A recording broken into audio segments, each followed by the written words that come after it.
Imagination is at the heart of what it means to be a child, and it's central to what it means to develop to your full potential. Sesame Street changed entertainment, and it improved possibilities and perceptions about early childhood education. Just ask writer Perl Kingsley, whose 45-year career at Sesame Street was all about friendly neighbors and sunny days. Sweeping the clouds away.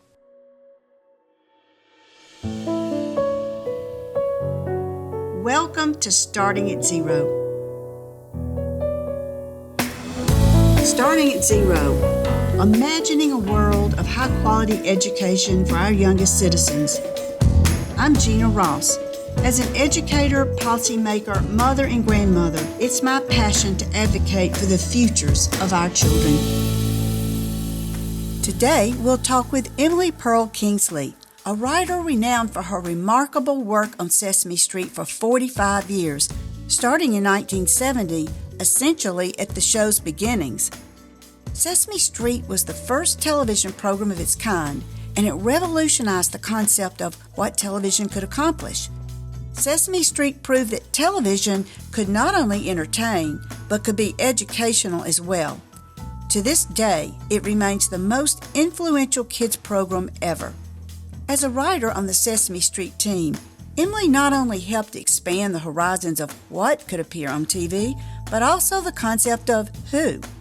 In a way that was unprecedented at the time, Sesame Street always explored greater representation, integrating people of color in its cast, as well as people with disabilities. Emily's son Jason was born with Down syndrome, and he first appeared on Sesame Street at just 15 months old, and he went on to appear in 55 episodes, and his acting career continued beyond Sesame Street. Emily is also known for advocating for disability awareness and working towards improving the way people with disabilities are portrayed in the media, as well as expanding perceptions of individual potential. And she's the author of the inspirational and widely published poetic essay, Welcome to Holland. Emily is also the author of over 20 children's books, and the many awards for her work include 23 Emmys and numerous nominations, as well as other humanitarian and public service awards. Hi, Emily. What role do you feel children's television, in particular Sesame Street, plays in the world of early childhood, and how do you feel it works with or complements the overall goals of a quality early childhood education? Well, it's been established really hard and strong that an early childhood education is important for all children. The earlier, the better. My own son, Jason, who was born with Down syndrome, we started his education at 10 days of age and never let up. But there's also been a study that indicated that kids that watched Sesame Street when they were little did better all the way through high school and into college. You have to remember that when we started, which was in 1970, I started at the very beginning of the show, and at that time there was very little, if anything, on television for children, and certainly not anything that was educational. So when we came along, and for a good long time, we were about the only game in town. And I think I've heard anecdotally from so many people, I learned to read from Sesame Street, I learned to count from Sesame Street, and the fact that we were including curriculum and actual right at you learning stuff was incredibly helpful and important and had wonderful, wonderful results. Now, of course, with the proliferation of stuff on television for kids, not all of which is helpful or educational, it's a much more complicated scene. If I had my druthers, I would, insist that all kids had to mandate to watch Sesame Street when they're little. I think it should be shown in schools. I think it should be made available to everybody as much as possible, because I truly believe that the direction and the content were so helpful and so wonderful for kids. I fear that it's not getting as much coverage or playtime as it used to. Well, I know it certainly was at our house, and played a big part in my children's early learning time that we had at home. So You know, you touched on it a little bit when you were talking about some of the opportunities or shows that are on television that may not be as high quality as Sesame Street. So, you know, in thinking them in those terms, do you feel that the role of public television or television in general has changed over the years, particularly in the sense that the subject of early childhood education has moved much more into the political spotlight? I'm not sure about children versus political, but I think that there's, in the beginning, when we were demonstrating that you could teach kids via television, then there was a whole bunch of shows which tried to do that, some of them more successfully than others. One of the reasons that Sesame Street was so successful was because we had a very ironclad research department, and everything that we did and everything we put on the air had been researched with educators and scientists and so on. So we knew that what we were doing was quality stuff. I'm afraid that there were a lot of shows that went on that tried to do it quickly or on the cheap or, seemed to be educational, but may not have been backed up by as much research and hard science as we did. And then, of course, when it became even more and more available to kids, then the entertainment factor, and all of that kind of thing that didn't make any pretense to be educational, took up so much of the airwaves that that's what I fear may have diluted the impact that Sesame Street had in the beginning. I still think it's wonderful, and I hope to the dickens that kids are still watching it. It's 53, 54 years old by now, and still going strong, but not getting as much press or publicity or airtime as we used to. Well, I know that when I had grandchildren come into my life, the first thing I did was pull out the Sesame Street books and things so that we could use those with them, because I certainly kept them and felt like they were valuable. So some of the main focuses or goals that you gravitated towards during your tenure at Sesame Street, can you speak to those? Well, one of the things that became most important to me personally was the inclusion of kids and adults who had physical, cognitive, or intellectual disabilities. Having a son who has Down syndrome, it was very apparent to me when he was little, the complete absence on television of anybody that had a disability of any kind. It was just a wasteland. There was nothing. When my own son at age 3 started to read and started to put letters together in meaningful ways and make little words and stuff like that, and it was apparent to me that there were no role models. There was nobody to look at, nobody who looked anything like my kid. And when Jason was starting to read at 3, I went to the producers and I asked if we could put him on the show.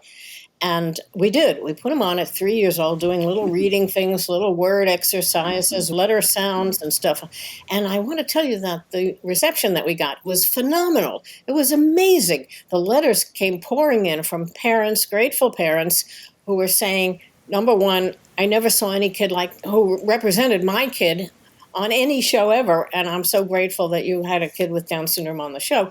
And secondly, there were parents who were writing saying, I never knew that a kid with Down syndrome was capable of this kind of academic work. I'm going to work harder with my kid.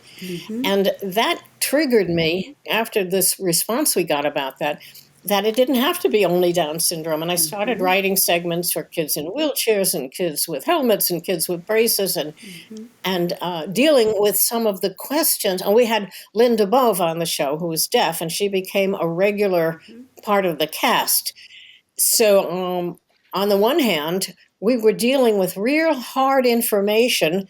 Linda, how do you know it's time to get up if you can't hear your alarm clock? How do you know when there's somebody at your front door if you can't hear your front doorbell? I mean, answering kids' real questions. And that's one facet of it. The second facet was just to include her as a regular, ordinary member of the community. I thought was so important, that she was just a neighbor. She just lived there, and she did a lot of stuff that had nothing to do with her being deaf. She just was there. And the response that we got was absolutely wonderful. And that became kind of a keynote of most of the segments that I wrote for the show from that point on. You inspired people who had children with special needs to do more and to be able to think about other ways they might support their children or greater expectations. Do you also think that Sesame Street may have helped some in underrepresented communities feel that their voices might be more welcome? Absolutely, absolutely. This was part of the original mandate of the show in the first place when it was first conceived. That the set, for example, the show was placed on an inner city street. Right. It was not in a magical clubhouse or a fanciful with unicorns and stuff. This was a real street that disadvantaged and inner city kids could see and relate to. We were, I think, the first integrated, racially and ethnically integrated show, especially for children, Yeah. on television. And this had a huge impact. People of all different ethnicities and getting along and just living in a community together, cooperating and teaching was a kind of a revolution in those days. We're talking about 1970.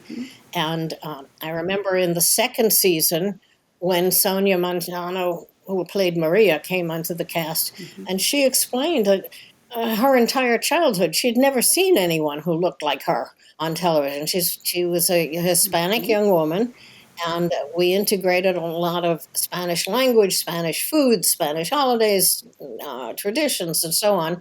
And little by little, we just kept expanding that to try to get the message across that, it doesn't matter, what you look like. It's what kind of a contribution you make to your community and what kind of thing you can contribute to each other.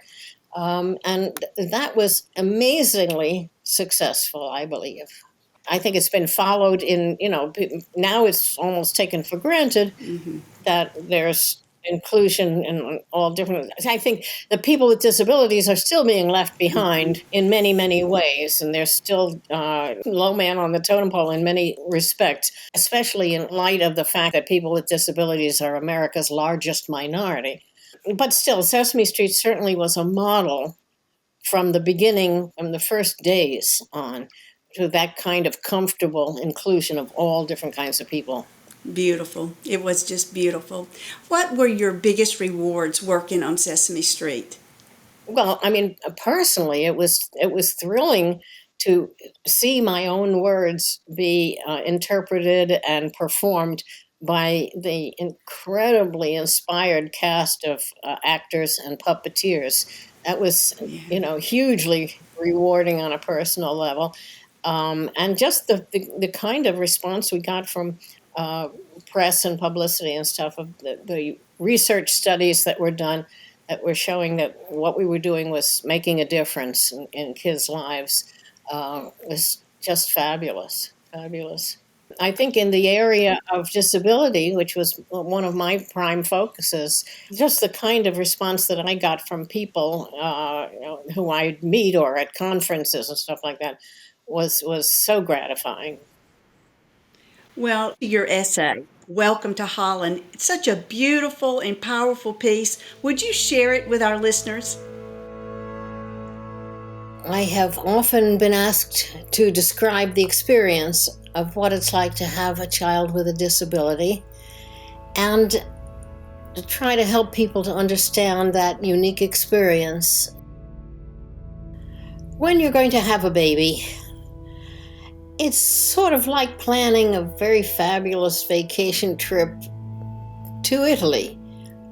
You make a lot of plans and you buy a lot of guidebooks and you plan all the things you're going to do. You're going to go see the Colosseum and you'll see the Michelangelo David and you'll ride on a gondola in Venice, and it's all very exciting. And 9 months later, when the time arrives, you pack your little bag and off you go.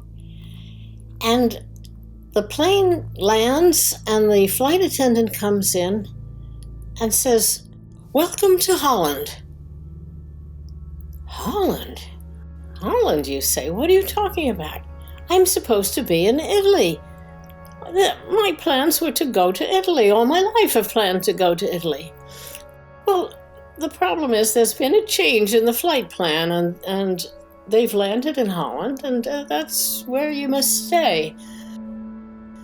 So the important thing is that they haven't taken you to a horrible, disgusting place, which is full of pestilence and plague and famine, and they've simply taken you to a different place. You have to go out and buy some new guidebooks and learn about this new place. And you will learn a new language, and you'll meet a whole bunch of new people whom you would never have met otherwise. It's just a different place. Holland is a little slower paced than Italy. It's a little less flashy than Italy. But after you've been there for a while and you catch your breath and you look around and you read your new guidebooks, you come to realize that Holland has windmills and Holland has tulips. You even see a Rembrandt every once in a while. But everyone you know is busy coming and going to Italy. And for the rest of your life, you will say, yeah, that's where I was supposed to go. That's what I had planned. And the pain of that loss is never, ever, ever, ever goes away. Because the pain of that loss of that original plan and that original dream is a very significant loss. But if you're so hung up and you're busy mourning the fact that you didn't get to go to Italy, you may never be available to enjoy the rather lovely and special things there are about Holland.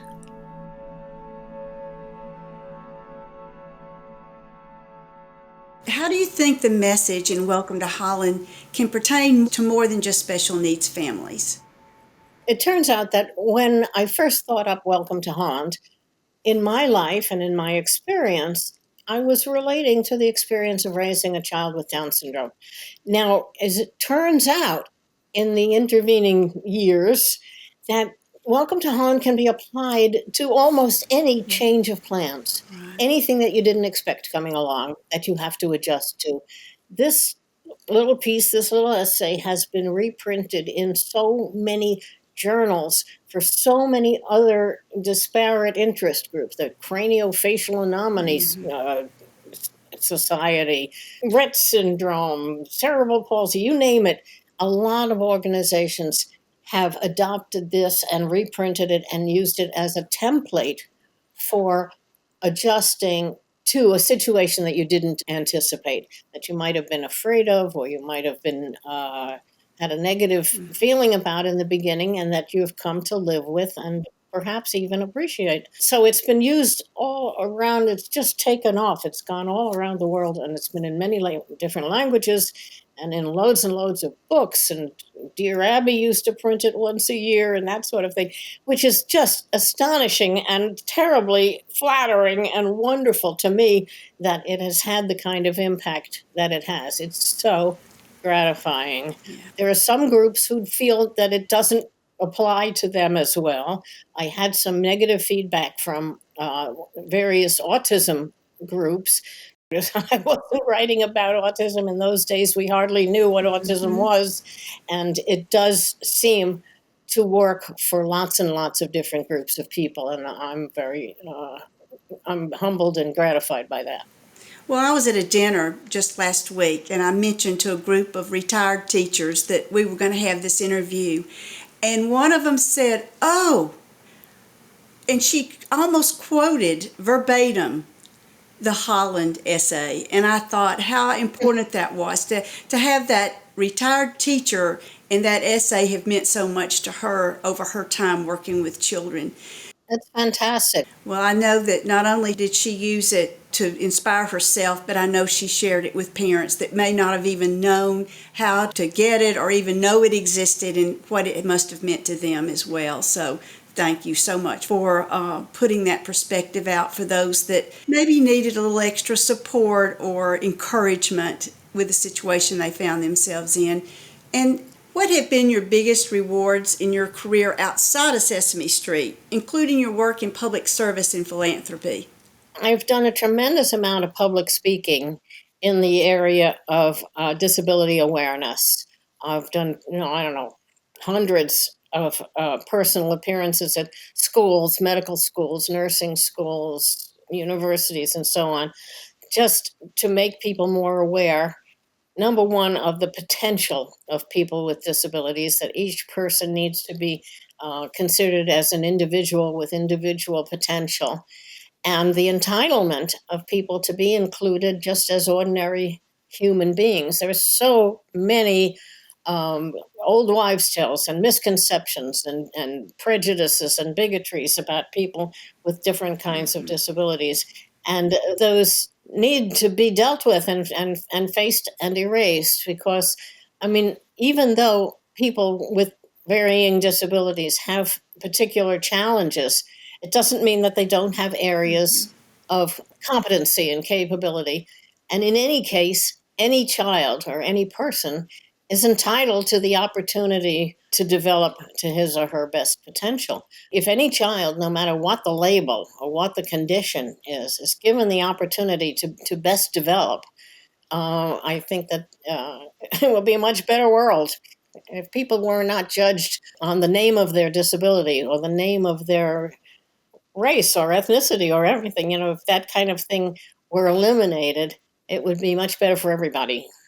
People used to say that I would stop people at a street corner if I could buttonhole them and talk to them about these subjects. I'll talk to anybody, and I still love to do it. I'll go and talk to any group or Okay. school or organization. That's a tremendous area of gratification for me. And as a parent of a child with special needs, what do you see as the challenges of families with children with special needs today in relation to early childhood education? The challenges continue, unfortunately, and it's different in different places. Some places are more enlightened than others, and there's much more public awareness than there used to be.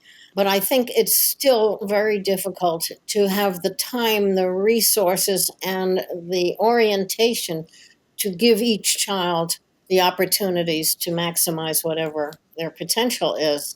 It seems to me that if a child works hard for a long time and finally learns to tie his shoes, that's wonderful. Not every kid is going to be academic. Not every kid is going to. They have college courses now for young people with all sorts of different disabilities. Certainly a physical disability, but they're developing courses in colleges for people with mild learning disabilities and cognitive disabilities, and that's a huge step forward. A lot of these kids would have been denied opportunities just based on how they looked or what their label was. I think a lot of progress has been made, but an awful lot of progress is still needed. There are a lot of kids, for example, who could grow up and become adults and live in the community so long as they had the supports that they needed.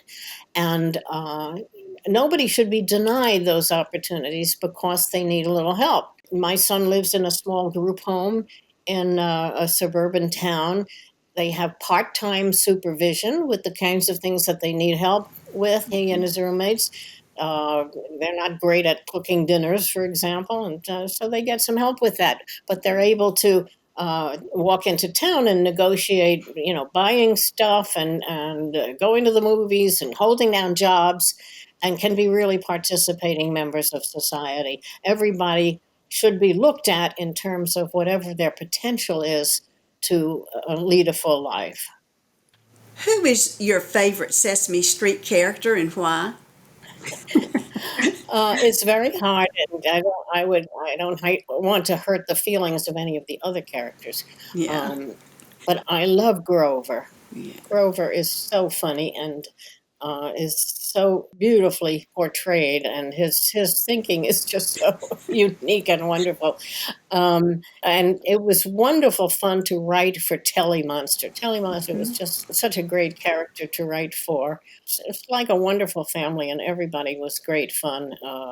It was a thrilling experience to be part of the staff of Sesame Street, and I was there for 45 years. Yeah. So that was a good long time, and it was a joy. It was a joy from beginning to end. Well, thank you so much for joining me today. And do you have any calls to action that you would like to share with our community? I encourage parents to get involved with parent support groups or advocacy groups. It can be such a lonely experience until you find other people who are sharing your experiences. And together, when people get together, they can make differences. As I said earlier, the population of people in the United States who have disability at all is the largest minority group in America. And unfortunately, we are split up into a whole bunch of little disparate groups. The people with sensory disabilities, with cognitive disabilities, with physical disabilities. If we all got together and spoke with one voice, we could make anything happen in this country that we wanted to. We could affect legislation, we could affect funding, we could do anything. But we have to speak with one voice and get together. So I encourage parents to share with each other and use whatever energy they have to speak up and speak up for the rights of their kids. Can you let our listeners know how they can connect with you? I have a website, www.Emily Perl Kingsley, no A in the Pearl, Perl, Emily Perl Kingsley, .com. And you can see a whole bunch of pictures of me and my son Jason, and also me and a bunch of Muppets. So I encourage people to visit the website if they would like to, or be in touch with me. Again, thank you, Emily Perl Kingsley.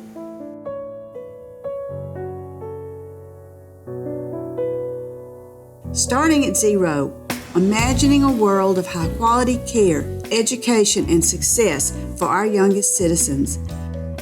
Please visit us at startingatzeropodcast.com. You can check out more episodes and also subscribe. On the website, you'll find links mentioned in the episode, along with transcripts, show notes, as well as exclusive materials shared by today's guests. You'll also find the video version of today's episode. That's startingatzeropodcast.com. If you found our insights on early childhood education valuable, we'd be thrilled if you could take a moment to leave a review. Your feedback not only supports our podcast, but also helps us spread the word about the importance of early education. Connect with me on Twitter and Instagram at Starting at Zero and at Saul Zaentz Charitable, and I'm Jeana Ross on LinkedIn. I cannot wait to share our next conversation with you and imagine a future where every child finds early success.